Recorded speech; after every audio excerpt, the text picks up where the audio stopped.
understand and appreciate. Only a few will understand and appreciate. Only a few will understand and appreciate. Only a few will understand and appreciate. Only a few will understand and appreciate. Only a few will understand and appreciate. Only a few will understand and appreciate.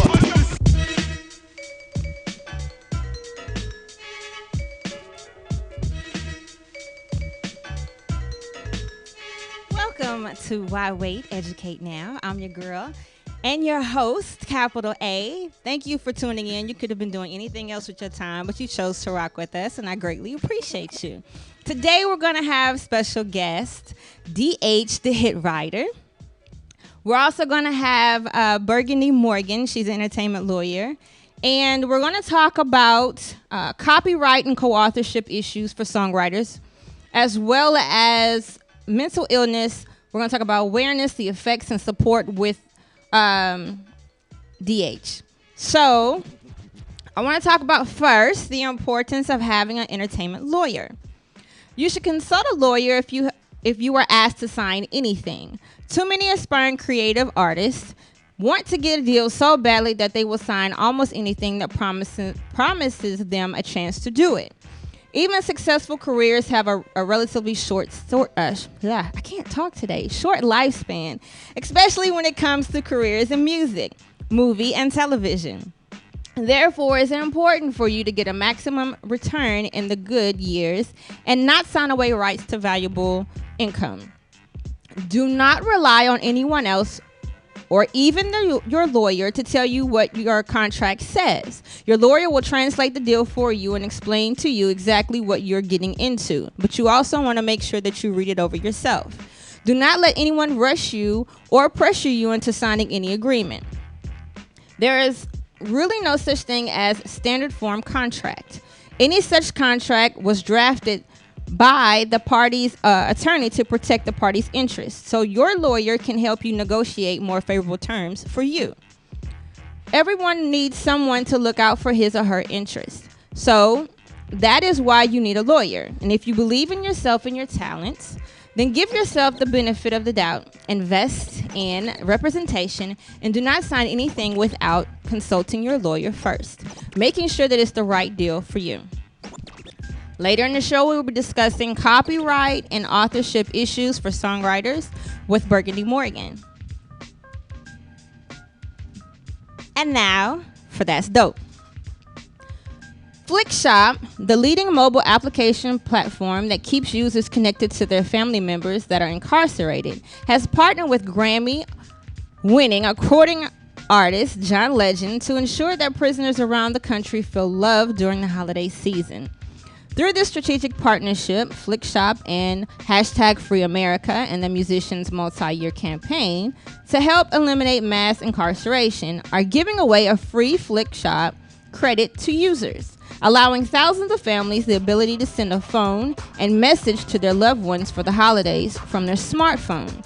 The app developer has shipped photos for over 150,000 families that suffered from incarceration and is releasing an app update in the iTunes App Store and Google Play Store that would include an automatic addition of a free Flickshop credit for any person that updates or downloads Flickshop.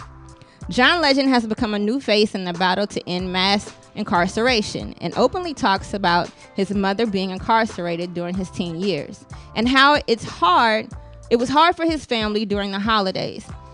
He says, "I'm partnering with Flickshop to share the joy of the holiday season and make sure incarcerated individuals do not feel alone." The artist has toured prison facilities around the country as a part of a national campaign to learn from leaders in the formerly incarcerated community, lawmakers, and the currently incarcerated. He said, "Every person I met helped me understand the issue of mass incarceration more deeply, and it's these seemingly small acts that help get us through the tough times. Keeps us connected and gives us hope." The holiday promotion for free Flick credits will end on January 20th, 2017. For performance opportunities, promoters worldwide, if you have any opportunities for independent artists, please send your information to wwenradio@gmail.com, and I will make sure I will broadcast that information live on the show. So DJ Gneous, it's your time to shine. Drop that beat for me one time.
everybody. Whether you just tuned in or you've been rocking with us, I greatly appreciate you.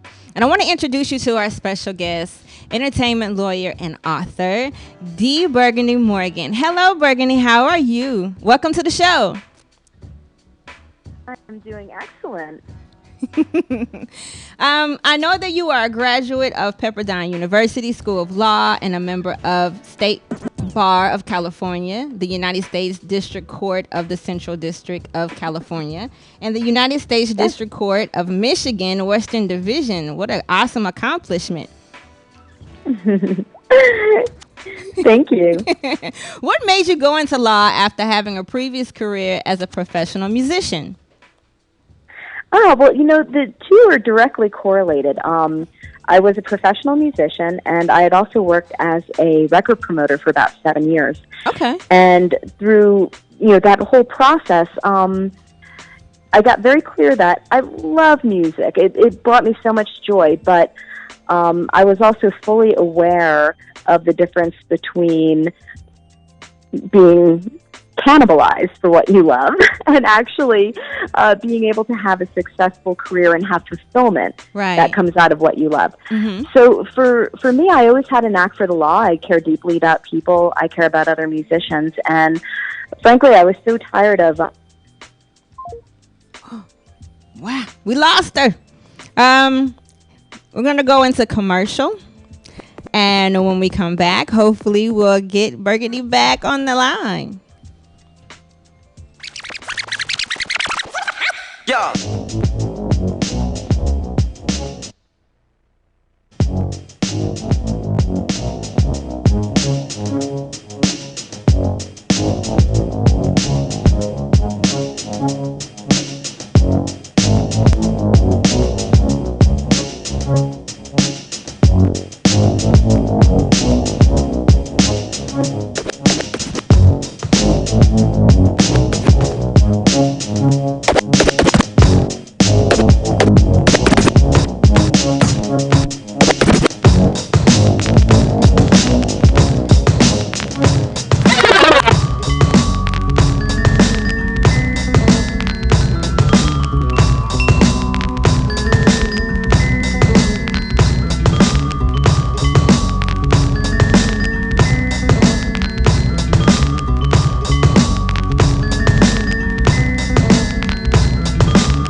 Okay, let's try this once again. Burgundy, are you there?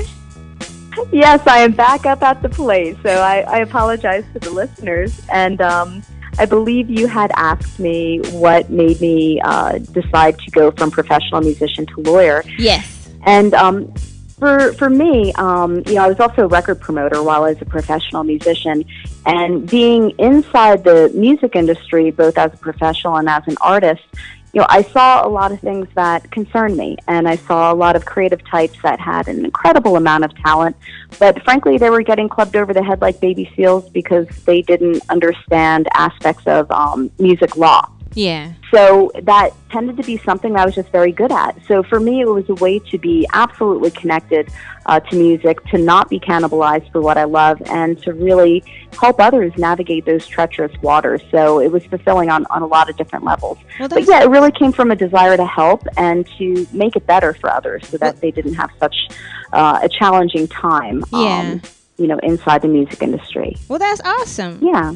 I know that you strongly support education and have equal access to information. You co-host Pacifica Radio Sam Brown for The Record on 90.7 FM KPFK. What are some of the topics that you discuss? Oh, goodness, everything.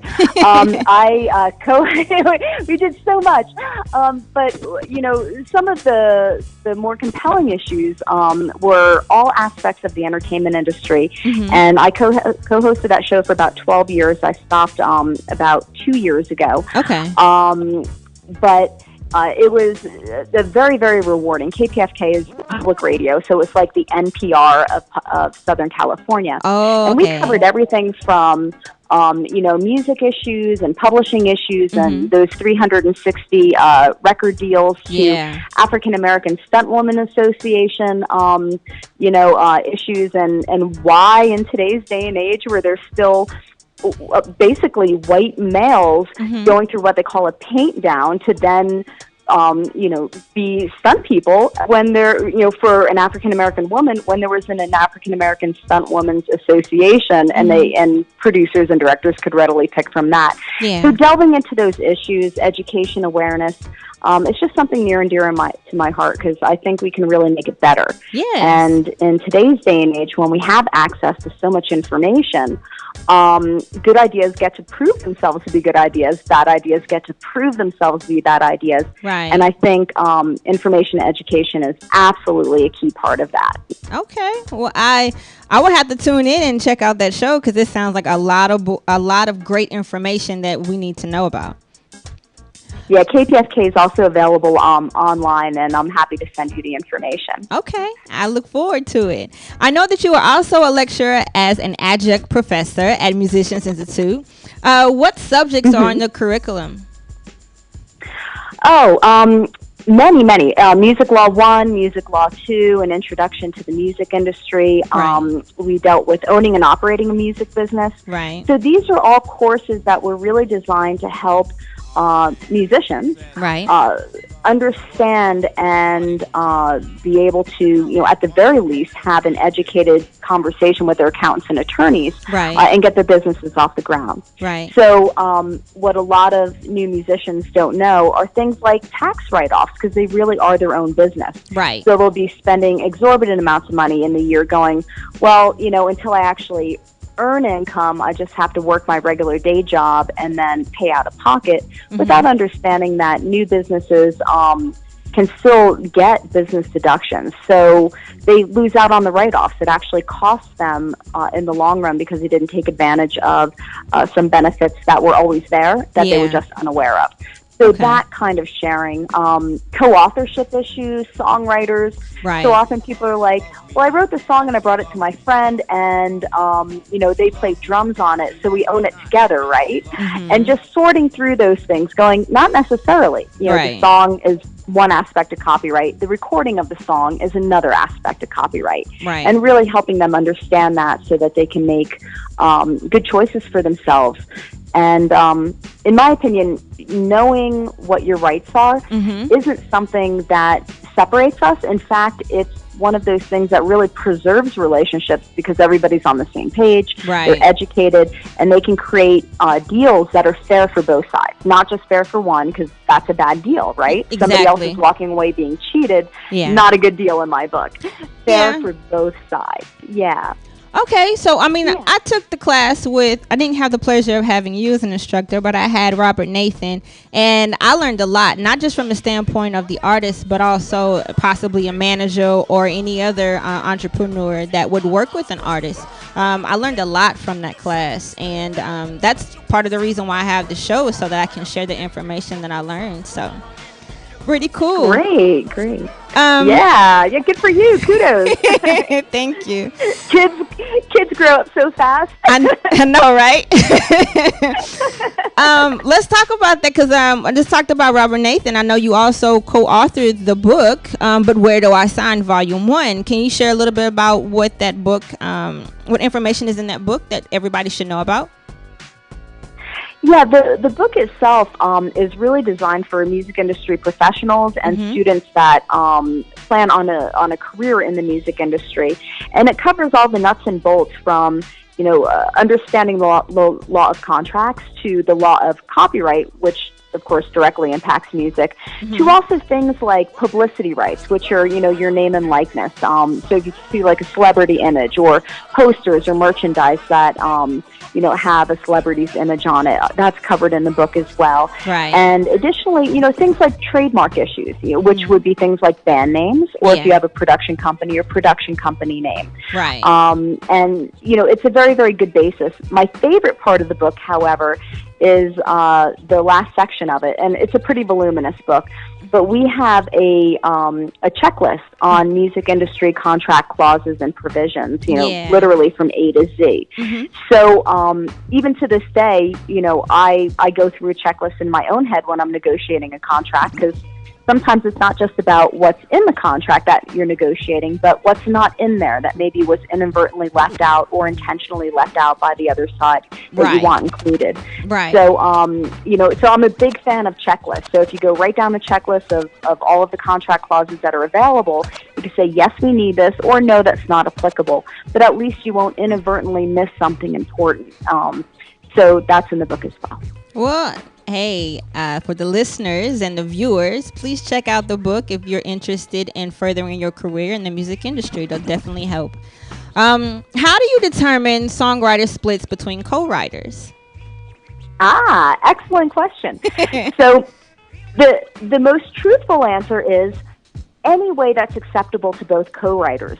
But there are some guidelines that you can follow that will help. Okay. So starting with federal law, and this is what the law says. So this is what everybody, if they don't make a decision or have an understanding in writing, the default federal law is that anyone who actually co-writes a song together is a co-author of that song. In other words, you share ownership. Okay. So if you write the music and I write the lyrics, it's a 50-50 split. And you go, okay, yeah, that sounds fair. Okay. But now let's say you wrote almost all of the lyrics, I wrote the chorus, and you wrote all of the music. So in that scenario, you wrote almost all of the lyrics, you wrote all of the music, and I just played a small part in that for the chorus.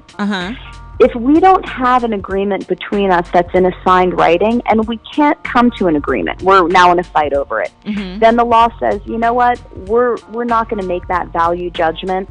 You wrote it together, it's 50-50. I got you. So the word of advice to people who are co-writing with people, and this is what I do for myself, and this is what I recommend. I'm the kind of person that will write lyrics or write music or write lyrics and mostly music. And before I actually bring that to someone else to collaborate with me on that particular song, I go ahead and I register my copyright first. Okay, that's smart. So what that means, and remember we're talking about preserving a relationship and understanding law does. Right. I don't have to worry about, 6 years from now, maybe this song was like my child, near and dear to me. Right. Somebody else reinventing history and going, no, I wrote those lyrics and that melody, because we already have a registration with the Copyright Office that establishes what I did before I even presented anything to anyone else, right? Okay. So it keeps us honest, right? Yeah. So that's option one. You can be very, very clear on what your contribution is. They can be very, very clear on what their contribution is, and you can figure out the split 50-50, 60-40, 20-80, whatever works for you. Okay. Option number two is this.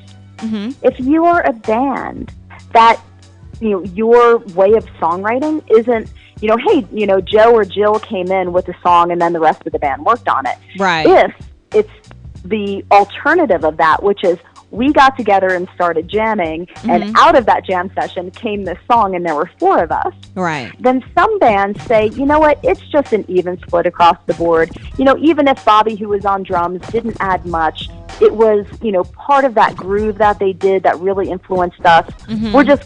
We just split everything equally. Okay. And that's also just as valid. It's, it's just a question of, what's right for your situation. So I share that with you because there are choices. So there's really no wrong way of doing it. Okay. The only wrong way of doing it is if you don't communicate clearly what your expectation is, and then everybody has unexpressed expectations, fights break out, and you have what could have been a good working relationship that's now deteriorated just because people didn't communicate clearly. And that's what breaks my heart, because that situation is avoidable if people know what the guidelines are and then have honest conversations about it and follow it. I got you. Okay. So what's the difference between the copyright and the sound recording and the copyright and the music composition? A musical Excellent composition. Question. Yeah, so people get confused about this all the time, and I can give you the textbook definition, and then everybody scratches their head and they're still confused. Yeah. Or I could give you the 10-second history of it, and when you see it in the context of history, you go, oh, I get it. Yeah. Okay. Okay. So, 200 years ago, there wasn't even electricity, right? Like, none. Right. There were no sound recordings. They didn't exist. Right. But music did. Of course, and people would handwrite it out on a grand staff, and that's how they communicated, sound onto paper, and then that communication was given to somebody else, and they could look at it and perform it and play it. Great. Okay. So the copyright in the musical composition is the song. It is that. It is Beethoven's song. It is big band song. It is what was composed. Musical composition, the song. And then later on, as technology changed, and we actually had things like electricity, and then phonorecords, and then 8-tracks and cassette tapes and CDs, and now MP3s, we understand that there is also a different kind of creation that happens inside a sound recording. And think of a sound recording as the master. Right. So if I write a musical composition, and what it sounds like is ba-dum, bum, ba-dum, bum, I wrote that, my musical composition, right? And I have a copyright in that. Okay. Now, when I give it to a producer, or as a band, I self-produce, I could put in screaming guitars, wah, wah, wah, wah, wah, wah. I could do it on a kazoo, ba-na-na-na-na-na. Right. I could, have a great mix, a bad mix. That quality of recording, that production quality in and of itself is an art. And the Copyright Office wants to protect the rights of those whose art now has created these sound recordings. I got you. Think of it this way. Are you familiar with En Vogue? Well, no, let's start with the Beatles, Yesterday, right? Beatles wrote Yesterday. They did a recording of it. Great. Right. And then En Vogue did their a cappella version of it. Oh, my goodness. Yeah. It's awesome. Two very different production qualities. Right. So in using that as an example, the musical composition that was written by John Lennon and Paul McCartney stands, right? Right.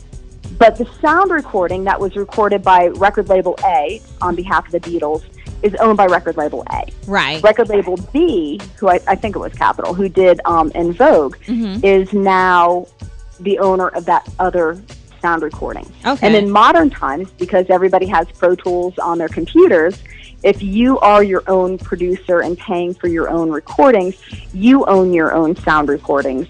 And as a practice point, as a practical point, I strongly recommend that artists have very honest conversations with their producers and engineers, right? Because they must get a signed work for hire release. If you're paying your producer, let's say $1,500 a track or $1,000 a track, right? Which is pretty much a going rate for a new producer. That knows what they're doing, but they're new. They don't have a track record. Then that producer is providing value. They're getting paid. But per federal law, you really need to have something in writing that says producer is getting paid by us, the artist. We, the artist, actually own the copyright in what that producer did because we paid them. That's the agreement. And you really need to have that producer deal and the terms of that production contract in a signed writing. Right. Otherwise, it's kind of like buying a car from somebody, but they never sign title over to you. Okay, so you paid for the car. Yeah. You could even have the car, right? But according to the DMV, they're like, no, we still have on record the former, owner of the car. Like, they're still the owner. Yeah. So you need to really do that paperwork and have honest conversations with your producers and engineers to make sure that happens. Okay, that makes sense. Yeah. Just to cover, all the ends and make sure everybody's honest and the professionalism is correct and the paperwork and the business side is right. So there's nothing wrong with that. What do you mean by there's no copyright infringement between co-authors? Rather, it's a duty account for profit? What does that mean? Okay, yeah, let me explain that. So I often get phone calls from people who were collaborating, but for whatever reason, personally or professionally, they're now in conflict. Right. And sometimes they really can't stand each other. Okay. And again, that always breaks my heart because most of those scenarios are avoidable. Right. But the call that I get is, I wrote a song with person A, and I'm really mad at person A, and we don't write together anymore, and I just heard that person A is going to release that song and I want to stop them. And the answer is, you can't. Right. When you co-write a song with somebody else, going back to the car metaphor, it's like owning a car with someone else. Right. You can't call the cops and say, hey, they stole my car. No, they own it too. I got you. Right? Yeah. It's their car too. Yeah. You guys own it together. Now, you might not like what they're doing with the car, but they own it. Right. Now, it's a very different scenario from, hey, I wrote a song, and person A, who may even be a friend that you know, or somebody that you don't know, total stranger, takes that song, does a version of it, pulls a sample, puts it into their song, goes out and sells it. You're like, whoa, whoa, whoa. We were never co-writers to begin with. You just stole my stuff. Yeah. Slapped your name on it too, and now you want to claim a co-authorship. So make that distinction. Okay. But going back to your original question, and this is such an important thing for people to know, so I do want to take some time with it. When you co-write with someone, there is no copyright infringement between the two of you because you both own it.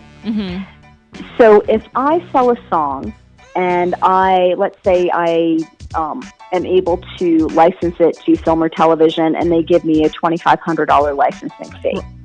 But I own that song with you. Right. I absolutely can sign. It's a non-exclusive deal. I can sign a non-exclusive license. I can collect the $2,500 or whatever the amount is. And then I have what's called an affirmative duty to account for profit to you. Okay. So in a licensing deal, there's no cost, no overhead. I just did the deal. When $2,500 comes into me, I don't have to wait for you to ask for it. Just within a reasonable time frame of me receiving that money, I need to send you an email, say, hey, money came in, and cut you a check for 1/2 of whatever that amount is. Okay. Now, if our agreement is that you own it 60%, I own it 40%, then I would owe you 60% of the licensing fee for the musical composition. I would only be able to keep 40%. Okay. I got you. All right. Well, I know that you have so much more information to share with any entrepreneur that is trying to be in the music industry. How can we contact you, or how can someone get a hold of you to ask you more questions and possibly hire you to be their entertainment lawyer? Excellent. I'm happy to give you my email. I'm going to give you a personal email account instead of my work email because that one is for paying clients only, and it's already at capacity. Okay. There's a lot that happens in the music industry. Right. So if people do want to reach out to me, they can send an email to burgundymorgan@aol.com. Okay. And Burgundy is spelled just like the color, Burgu, and is in Nancy, D-Y, Morgan, Morgan, @aol.com. Okay. And I'll repeat that because I know people are driving. BURGUNDY, MORGAN @aol.com. Or alternatively, they can Google me, and a lot of information comes up, and there are emails and telephone numbers attached to the internet searches, and they can find me easily that way. Okay, well, awesome. Thank you so much for being my special guest today. You're so welcome, and I apologize for technical difficulties that were clearly on my end with the drop call, so thank you for your patience. That's okay. Things happen. Sometimes we have no control, but we keep it moving. Wonderful, wonderful. Well, take care. Take care. Bye-bye. Bye-bye.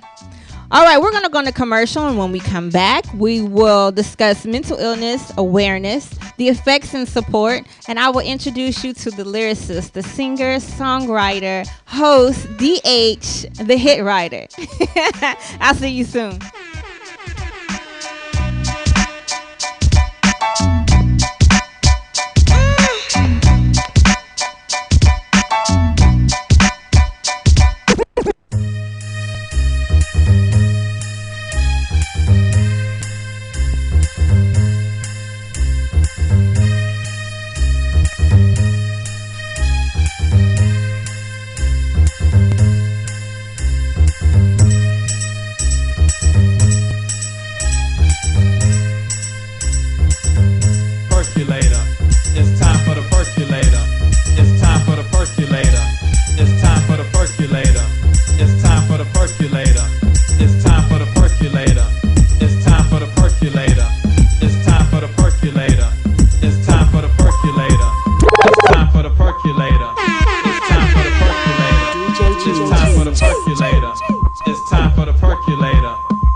Welcome back. I have another amazing guest, D.H., the hit writer. Hey, how are you? I'm great. How are you? I'm good. We're going to talk about mental illness. I want to talk about how the industry should be more supportive before we do your interview. Is that cool? Yep, I agree. All right. So mental illness is no stranger when it comes to hip hop. Many of our favorite rappers have often expressed their own battles with mental health issues and how they cope through their lyrics. Whether it be Kendrick Lamar with the song You, taken from his legendary 2015 album, to Pimp a Butterfly, where he opens up about suffering from depression, or Lupe Fiasco's Beautiful Lasers, based on his battle with suicide thoughts in the past. DMX transitions have unfolded in front of us since the early days of his career, which is a true testament of his greatness. He has the ability to take his deepest and darkest reflections and turn them into hit records. His 1998 song, Slippin', from his sophomore album Blood of My Blood, Flesh of My Flesh, is one of the many examples of this. The song, coupled with the video, showed that everyone is strong enough to pick themselves back up at some point. You just have to believe. And so there are more. The veteran MC, who is Scarface, was one of the first rappers to tackle mental health in his music by putting his struggles with depression and overall mental health on his records. He also talked at length about wanting to die in his 2014 memoir, Diary of a Madman. Joe Budden had a song, Only Human, in 2014. Kid Cudi rose to stardom by putting himself and his emotions out there in songs like The Prayer. Tapping into a new population of hip-hop fans that would at that point felt embarrassed by mental health issues and crippling effects that they have on their lives. Zero, which is another artist, has also been known for being the realest rapper since Tupac for his fearless approach in making music. Hasn't shied away from suffering from depression and loneliness. In the past, on songs like Happy Feelings, he's rapped explicitly about being in a psychiatric center, and taking medicine in hopes to get better. Over the years, hip-hop has been an open diary for artists, and there they can leave their pride at the door and talk about the struggles they face, especially when it comes to battling mental health illness, and it allows them to be vulnerable and tell their story while inspiring many who can relate. I also want to say this. The life of an artist can prove to be a trigger for abnormal mental behavior, including bouts about anxiety and depression. Yes. Most artists are constantly on tours with very few breaks in between. Many don't know how to handle the sudden attention thrust upon them by public, while others simply feel alone as they're not able to socialize and communicate with friends and family as they did before stardom. Essentially, touring can take a serious toll on the body and the mind. Other problems that arise, not just that, are lack of exercise, increased alcohol and drug abuse, or performance anxiety. Add uncaring handlers who only see dollar signs to the equation. The artist becomes a ticking time bomb, whether there's a predisposition for illness or not. And so, again, I want to introduce you to my friend, Hey. D.H. the Hit Writer. How are you? Man, I'm happy to be here today. Yeah. I am. I'm glad you're here, too. I haven't seen you in a while. I know. I know that you're a native from Baltimore. Yes, Baltimore. Be more. Hey. And that you began your career as a songwriter in 2001. Yes, in high school. What or who inspired you to become a songwriter? Definitely Michael Jackson, Tupac, okay, and Lauryn Hill. Dope. I'm just gonna leave the list right there. Yeah. But like when it comes to creativity and just being authentic, I really love those three artists and everything that they did for music. With their brands, and with their talent, they're definitely dope. I like the three that you picked up. You also had a career in journalism, radio, and hosting. Who did you work with? Mad love and a shout out to Jamal Rose. He was a mentor of mine. He actually scooped me up right after I graduated from high school. Okay. I was on a mission as well, but him and his company Unworld Records really took me under its wings and mentored me, and I learned so much about the music business. So shout out to Jamal Rose. Yeah, thank you, because there's a lot of people out here that don't want to help, and that take artists and entrepreneurs for granted, but he helps. So shout out to you. Yeah, that's what's up. Yes. So let's talk about self-care and depression. Ooh. Yeah. That time. It's that time. All right, so I know that you suffer from depression at the age of 18. How did you cope and overcome such a life-changing experience? I definitely can say around that time, alcohol was a very, very huge coping mechanism that I used or relied on. Mm-hmm. So drinking and partying is how I was coping initially. Right. Because, at that age, I couldn't fully process what depression was. Right. I just thought, okay, I want to feel better. Yeah. So at that age, it was just straight up alcohol and partying. Yeah. And some other things. Yeah. It was rock star life. Yeah. But you overcome all of that. Yes, for the most part. I mean, you've transitioned from 18 to, now. I'm 30 now. Yeah. You could say it. Yeah. I want them to know. All right. She's I want 30. y'all to know. But you've overcome so many different things in between that time frame. And so what helped you become not necessarily just aware, but being able to be better? You know what I'm saying? I definitely have to say death. I lost a lot of close friends and family members on this journey. Yeah. And it got to the point I hit rock bottom. Mm-hmm. And I found motivation in knowing that those who transitioned before me will want me to keep going, right, and to live. So death taught me not to take life for granted. So that was my check-in awareness moment. I got you. Yeah. Okay, that makes sense. All right. So you host a popular variety show in Baltimore called Thursday Night Realness. Hey, Thursday Night Realness. And for those who haven't attended this event, what type of event is it?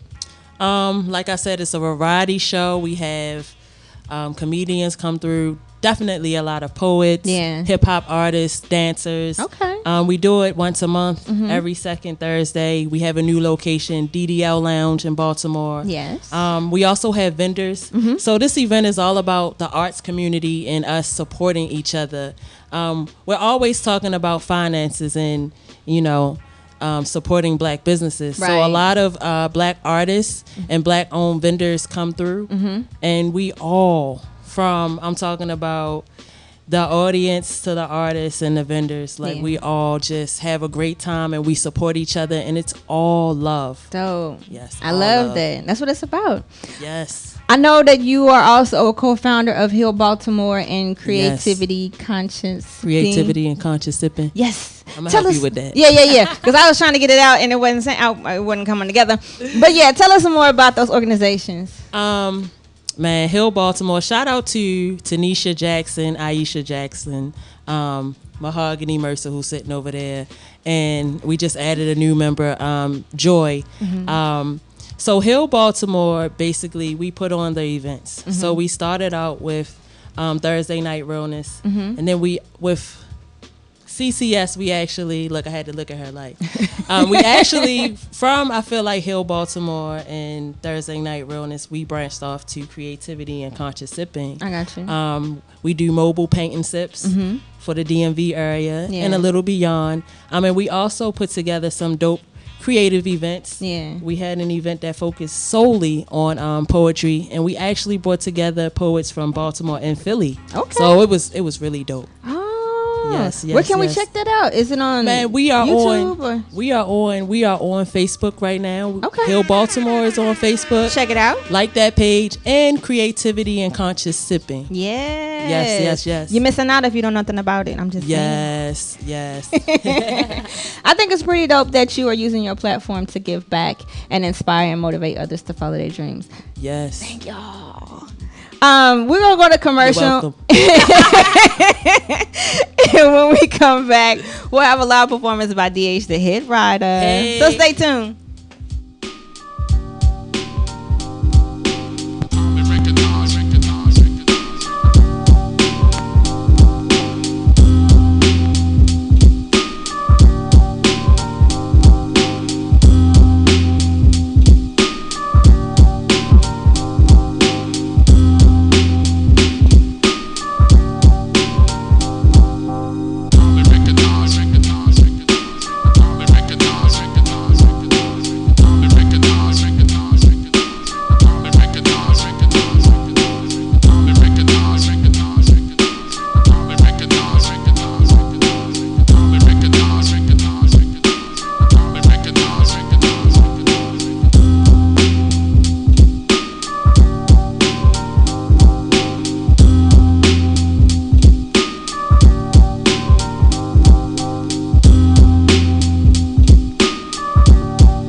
So, I wrote this today to make everyone think. I want to challenge you all to think.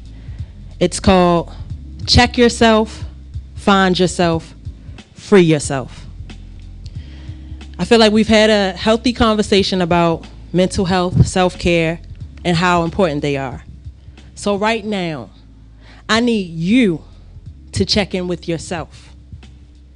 How do you feel right now, presently, in this moment?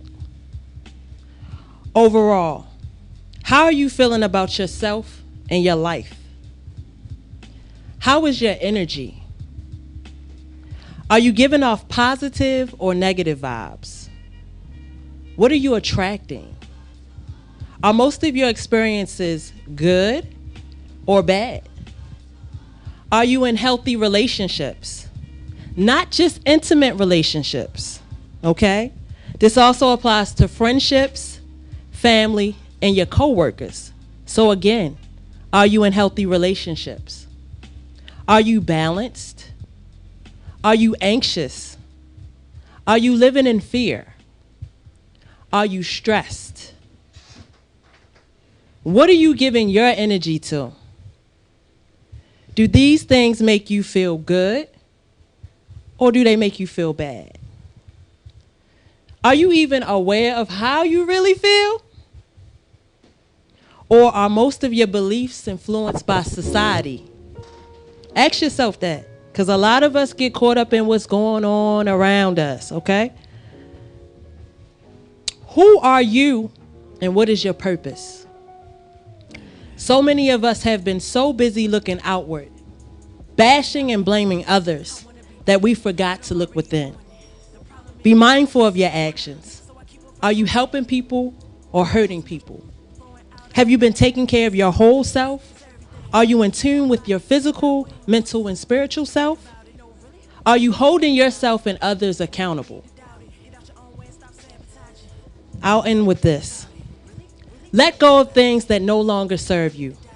Pay attention to how you feel when you participate in certain activities and when you come in contact with people.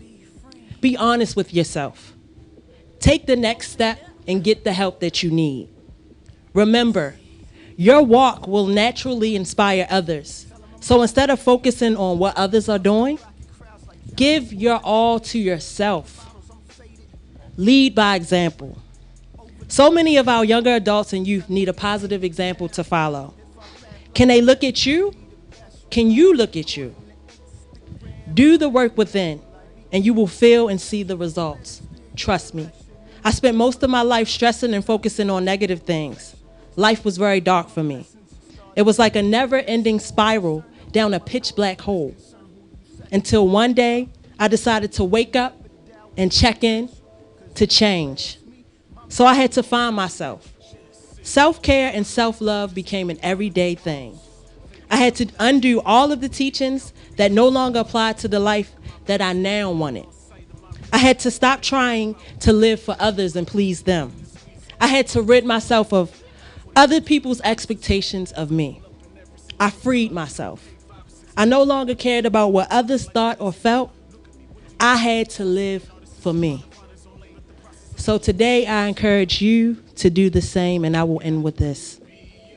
Check yourself, find yourself, and free yourself.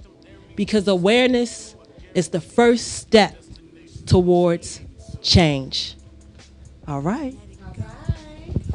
Thank you so much. Thank you.